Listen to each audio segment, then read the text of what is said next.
길게 하시고 싶으실 땐 되돌아갈 수는 있죠? 아니요, 되돌아갈 수 없어요. 되돌아갈 수 없어요. 네, 줄일 수는 있지만 다시 늘릴 수는 없어요. 늘릴 수는 없어요. 네, 아, 그래서 그건 잘 생각해.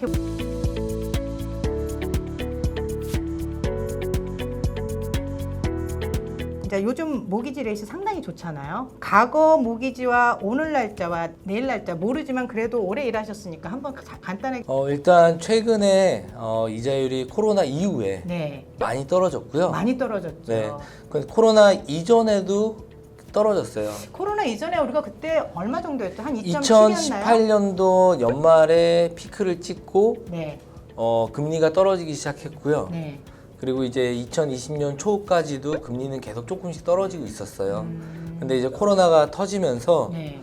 어쩔 수 없는 상황에 이제 금리가 더 떨어지기 시작한 거죠. 어쩔 수 없는 상황에 많은 이유가 있겠지만 제일 많이 떨어졌을 때가 1점 몇 프로 정도 고정으로요. 고정으로 따졌을 때 뭐 은행마다 조금 다르겠지만 은행마다 다르지만 1.59 정도가 최하의 까지 고정금리로 와. 내려갔었습니다. 한 번도 들어본 적 없었던 수치인 것 같아요. 네. 요즘은 어떤가요? 요즘에는 생각보다 이 짧은 기간 한 달 동안 좀 많이 올라서 많이 올랐어요? 네, 현재 기준으로는 2.1% 정도 되세요. 제일 오른 이유 중에 하나는 정부 채권의 네. 일드 퍼센테이지가 올라갔어요.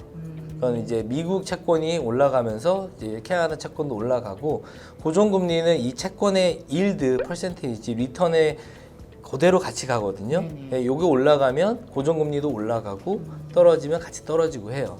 근데 최근 이제 미국 같은 경우에 물가 인상에 대한 염려도 많고 그렇죠. 그래서 이제 약간 채권 가격의 이제 리턴 일드 퍼센테이지가 생각보다 좀 빨리 오른 것 같아요. 조금 어려운 말이긴 했지만 아, 어쨌든 네, 미국 죄송합니다. 현황이 오르면 여기도 네. 같이 조금 오르고 같이 그렇죠. 안정되는 네. 말씀이신 거죠. 손님들이 그럼 모기지라는 게 돈을 빌릴 수 있는데 어느 정도 어느 기간 동안 빌려야 되냐? 어떤 분은 전 1년짜리 계약했어요. 어떤 분은 네. 3년짜리 계약을 했어요. 근데 상환일이 25년짜리도 있는데 30년은 뭔가 이렇거든요. 저희가 혼동이 좀 되는데 그냥 간단하게 좀 심플하게 최대한 노력해서 네. 간단하게 말씀드려 보겠습니다. 이제 소위 얘기하는 5년 고정금리라고 네. 말씀하시는 거는 이제 5년 동안 은행과 계약 기간을 의미하고요. 그리고 5년 뒤에 이제 고정금리는 금리가 고정돼서 5년 동안은 변함이 없으시다는 네, 거고요. 그거는 제가 원하면 그렇게 할 수 있다는 거죠. 그래서 저희 고정금리 같은 경우는 1년, 2년, 3년, 4년, 5년, 10년짜리가 있습니다. 아, 10년짜리도 있어요? 네. 알겠습니다. 네, 10년짜리 같은 경우는 가끔 원하시는 분도 있지만 네. 향후 미래 이자가 뭐 네. 쭉 올라갈지 중간에 떨어질지 그런 건 잘 네. 모르기 때문에 저희가 많이 이렇게 파는 상품은 아니에요. 그래서 저도 잘 몰랐던 거예요. 네. 보통 한 5년, 3년 많이 하시는 근데 한동안 이제 5년짜리 고정금리가 너무 좋았기 때문에 이제 5년 고정금리가 많이 팔렸고요. 그리고 이제 상환 기간, 이제 네. 몰기지를 기준을 얼마의 기간을 두고 이걸 다 갚을지를 정하는 거예요.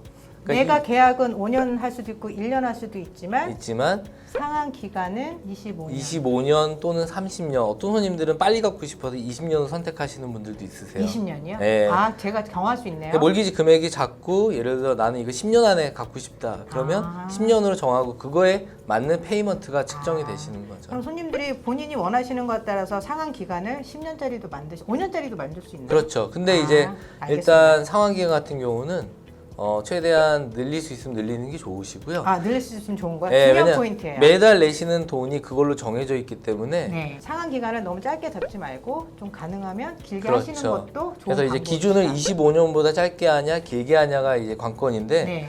25년보다 보통 상환 기간 전체를 짧게 하실 경우에 네. 이제 은행에서 이자를 조금 더 잘 받으실 수가 있으세요. 조금 더 잘 받지만 나중에 길게 하시고 싶으실 땐 되돌아갈 수는 있죠? 아니요, 되돌아갈 수 없어요. 되돌아갈 수 없어요. 네, 한번 해놓으면 네. 줄일 수는 있지만 다시 늘릴 수는 없어요. 늘릴 수는 없어요. 네, 아, 그래서 그건 잘 생각해 보셔야 돼요. 손님한테 처음에는 최대한 길게 하실 수 있는 거를 왜냐면 나중엔 권해드리고요. 줄일 수 있으니까. 네. 네네, 알겠습니다. 앞으로 모기지가 좀 오를 거라는 소문이 있는데 지금 조금 올랐잖아요.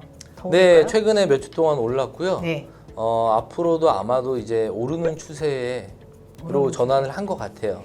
오르는 추세면 많이 오를까요? 아니면 이제 그거는 솔직히 알기 좀 힘든 부분인데 네네네. 일단 코로나 이전에 네. 이자율이 한 2.5에서 2.6% 정도였어요. 5년 고정금리가. 네. 근데 그것도 거의 캐나다 최저 금리셨어요. 네. 네, 그걸 기준으로 봤을 때 지금도 그 금리보다는 저렴하시거든요. 네, 네, 그렇죠. 네, 그리고 이제 코로나가 이 사태가 없어지고 정상화가 된다 하면 금리는 자연스럽게 더 오를 거고요. 자연스럽게 물론 아무도 모르지만 어느 정도까지 갈까요? 3% 이상까지 갈까요? 모르겠죠? 모릅니다. 네, 경제가 또 좋아지면 좋아질수록 네. 금리는 또 올라가게 돼 있어요. 아, 경제가 좋아질수록 금리는 올라가게 돼 보통 있다. 그래요. 딱 그런 건 아니지만 보통 네. 일반적으로 네, 경제가 안 좋으면 돈을 풀어야 되기 때문에 정부에서 그렇죠. 그러면 금리를 싸게 해서 사람들이 돈을 빌리고 그렇죠. 경제 활동을 더 많이 할 수 그렇죠. 있게 그렇게 하거든요. 그러면 코로나가 풀리고 경기가 좀 좋아지면 어쨌든 지금보다는 오를 확률이 있는데 얼마까지 오를지는 아직 그건 아무도 네, 아무도 모르죠. 모르죠. 네. 알면 저희가 또 신이죠. 손님들이 또 궁금한 게 있어요. 은행마다 모기지 대출을 받을 때 조건이 다른가요? 어떤 은행은 너무 까탈스럽나요? 어떤 은행이 좋은가요? 이렇게 저한테 물어보세요. 김영민 씨는 여러 은행에서 일을 해보신 걸로 알아요. 오래 하셨기 네, 때문에. 저는 이제 예전에 네. TD은행에서 한 5년 정도 근무했었고요. 네네. 네, 로얄뱅크에서도 근무를 잠깐 했었고. 어떤가요? 은행마다 다른가요? 은행마다 일단 기본적인 대출 개념은 똑같아요. 네. 네, 기본적으로 이 사람이 갚을 수 있는 능력이 되는지. 그건 당연한 네, 거고요. 그걸 네. 보지만 그걸 네. 보는 형태가 살짝 다를 수는 있어요. 어느 은행 같은 경우는 자영업자를 조금 우대해주기도 하고요. 비즈니스 하시는 분들. 네. 어떤 은행은 이제 자산이 많으신 분들을 좀 더 우대해줄 수도 있고. 아, 소득이 아니라 자산이 많은 분에 대해서 우대를 할 수 있는. 살짝 그런 게 없지 않아 있죠. 네, 그래서 은행마다 각자 이제 프로그램들이 되게 다양하게 있습니다. 그러면 본인 손님들의 상황에 맞는 은행을 찾는 것도 좀 필요하실 것 같네요. 그죠? 그럴 수도 있죠. 네. 그래서 가끔 손님들이 이 은행에선 승인이 났는데 왜 이 은행에선 승인이 안 났냐. 그럴 경우라는 거죠. 그런 얘기도 많이 하세요. 네. 왜 난 여기 갔는데 여기선 돈을 빌려주고 여기 갔는데 여기선 돈을 안 빌려주냐. 근데 그 이유는 이제 은행에 대출 이제 프로그램들이 다양하게 있고 그 은행이 선호하는 그룹이 좀 있어요. 그래서 어떤 은행은 이쪽의 그룹을 이런 프로그램을 좀 더 선호하기 때문에 그쪽으로. 다른 은행보다 좀 더 쉽게 승인을 받을 수도 있고요. 네. 말씀하신 김에 BMO가 요새 하는 뭐 프로모션 프로그램이 있을까요? 손님들한테 이 기회에 한번 BMO는 지금 이런 프로모션을 하고 있습니다. 뭐 간단하게. 저희 지금 BMO 은행에서는 네. 다른 은행에 이제 몰기지 만기가 되셨을 때 네. 안에 금리를 낮은 걸로 전환하기 위해서 네. 옮겨 오시는 분들한테 많은 혜택을 드리고 있고요. 아, 그래요? 그래서 이제 드시는 경비 외에 저희가 이제 캐시 프로모션도 이제 현금도 좀 드리고요. 많이 네. 주시나요? 이제 몰기지 사이즈에 따라서 다르긴 하지만 뭐 1,000불 내지 1,200불, 2,000불, 많게는 현재 많게는 3,500불까지도 드립니다. 프로모션이기 때문에 일정 기간 동안 은행에서 하다가 잠깐 또 멈출 수도 있고 새로운 프로모션이 나올 수도 또 다른 있고요. 것도 나올 네, 지속적으로 프로모션은 계속 나옵니다. 네, 잘 어떤 프로그램이신 종류가 좀 다를 뿐이죠. 네네. 손님들이 영주권자랑 여기 아직 영주권자나 시민권자 못 받으시고 여기 뭐 아직 워킹 퍼밋 갖고 계시거나 외국인 신분으로 계신 분들이 궁금해하는 건데 혹시 모기지 대출 받을 때 조건이 까다로워지나요? 많이 다른가요? 새로 이제 이민 오신 영주권자분들 그리고 또 이제 비거주자 외국인분들 같은 경우는 뭐 모든 은행이 그렇지만 약간 조금 더 까다롭고요. 이제 외국인인 신분일 경우 이제 해외 소득을 주로 쓰기도 하고요. 어쨌든 아니면- 외국인 신분은 해외 소득을 이용해서 모기지를 받을 수 있으시고요. 대출을 받으실 수 또 있고요. 예를 들어 워크 비자 퍼밋으로 캐나다에 오신 분들 같은 경우 네. 여기서 일하실 경우는 여기 소득도 사용이 가능하세요. 워킹 비자신데도 여기 소득을 사용해서 대출을 받으실 수 있는 그렇죠. 거죠. 네. 하지만 이제 외국인 신분이시기 때문에 네. 일단 보통 대체적으로 빌릴 수 있는 한도가 조금 작으시고요. 그렇다는 거는 내가 돈을 더 내가 사고 싶은 집에 네. 내가 직접 내야 내 호주머니에서 나가야 돈이 많아야 된다는 거죠.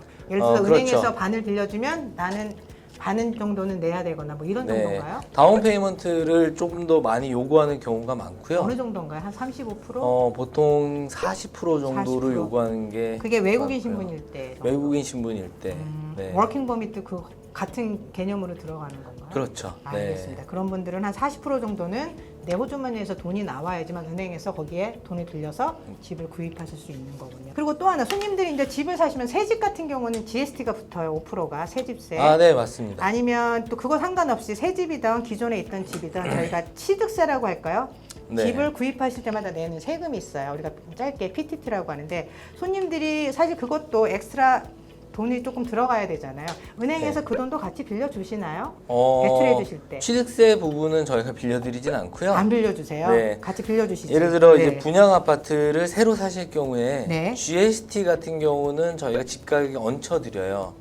그래서 그 집 가격이 총 집 가격이 되고 거기서 예를 들어 퍼센테이지 이제 80%라든지 90%라든지 이렇게 대출 승인이 나시고요. 그럼 예를 들어 제가 80만 불짜리 새 집을 사는데 그럼 5%면 한 4만 불 되잖아요. 네. 그러면 84만 불에 대해서 대출 집을 그게 이제 집 가격이 되시는 거고요. 그걸로 해서 네, 집 그걸 가격. 기준으로 이제 80%든 90%든 대출 승인을 받으시는 거고요. 알겠습니다. 와주셔서 감사하고요. 네. 아마 손님들이 이걸 기준으로 해서 조금 질문이 조금 더 많이 있으실 것 같아는 바쁘시겠지만 답변 좀 부탁드리겠습니다. 아, 네, 알겠습니다. 감사합니다. 감사합니다.